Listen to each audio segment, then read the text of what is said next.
Pablo, eu não quero, faz mesmo assim.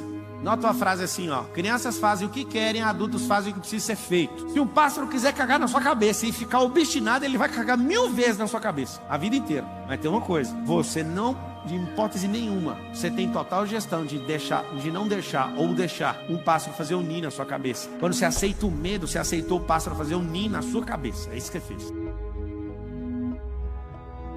Tem 2 tipos de medo. Pablo, o que são esses medos nojentos? São coisas da sua cabeça. Aí você pensa: não, mas é só da minha cabeça? Se fosse só da sua, você não ia ter medo. É coisa da cabeça de outra pessoa. Só que você aceitou na sua cabeça e virou um problema de quem? Seu.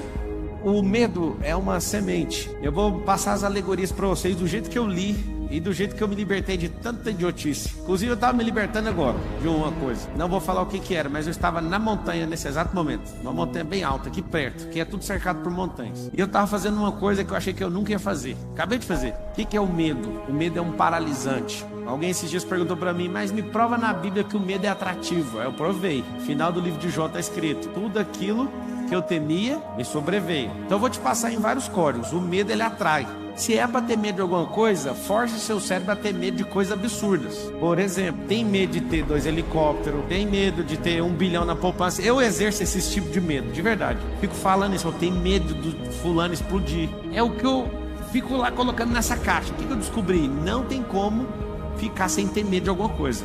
Isso é importante você saber. Não tem como. Por que não tem? É um vício cerebral. Também descobri que não tem como viver uma vida sem vício. Isso é assustador.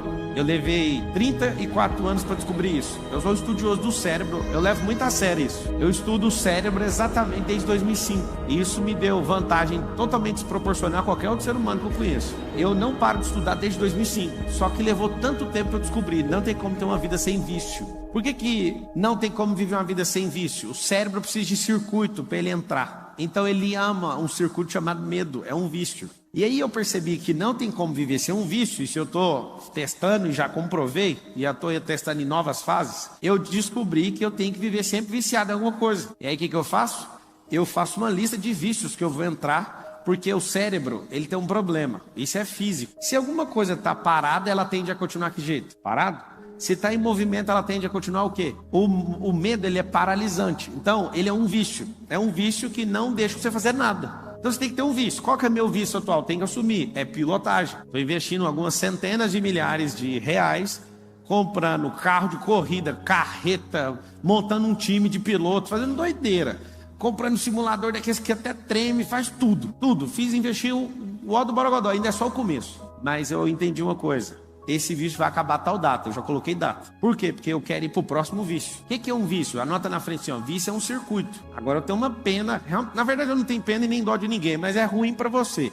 Você ser viciado em beber bebida alcoólica, por exemplo, não tem dádiva nenhuma nisso. Você ser viciado em fumar, viciado em ver pornografia, o que você ganha com isso? Seja viciado em coisas que você vai ser edificado. Mas uma coisa eu sei: por que uma pessoa às vezes é muito religiosa, ela fica 30 anos num vício religioso? Porque é vício. Você fala qualquer coisa, ela não aceita nada. É um vício que a cabeça dela entrou e não quer sair. Então o que eu percebi? A gente não vive sem vício. Vício é igual a circuito. Você tira o lado pejorativo da palavra e instala uma coisa que é edificante. Você vai sempre escolher uma coisa nova para você colocar no lugar. Então, por que eu coloquei esse nome antimedo? Eu coloquei esse nome porque se você instalar um antídoto das coisas que você não quer pegar, você instala. Eu estava lendo um livro do Nassim Nicholas Taleb, Antifrágil. E aí nasceu desse livro. Só que eu fiz uma palestra primeiro. Não sabia que isso ia virar um livro, que eu ia ficar falando disso. Eu fiz a palestra, apertei delete e excluí a palestra. Falei: ninguém tem coragem de sair de casa para falar que tem medo. Quem que vai fazer isso? Aí eu excluí, aí eu falei: ainda bem que eu não apertei shift e delete, apertei só delete. Shift, delete, se quiser saber no Windows, apaga, né? Eu voltei com aquilo, comecei a revisar, falei: eu vou dar uma palestra. No auditório da plataforma lá de Goiânia, 4 anos atrás, cabia 80 pessoas. Deu 170 pessoas lá. Gente no chão, gente no colo do outro, gente na rua, gente querendo quebrar o portão porque eu pedi pra trancar, porque não dava pra entrar. E o povo: a gente tem medo. Medo de quê? De não entrar nesse cacete. E aí eu assustei. Aí eu fui na Itália dessa palestra, gente entrando pros buracos. Aí a Suíça. Aí todo lugar que eu ia, eu falei: mano, todo mundo no mundo tem medo, deixa eu estudar o medo. Aí comecei a estudar o medo, aí virou o livro. É o livro mais vendido até hoje. Pablo, e aí, o que você descobriu? Tem 2 medos: o emocional e o físico. O físico, não adianta você querer controlar, você nunca vai controlar ele, a não ser que você tenha algum problema hormonal. É uma falta de algum químico que faz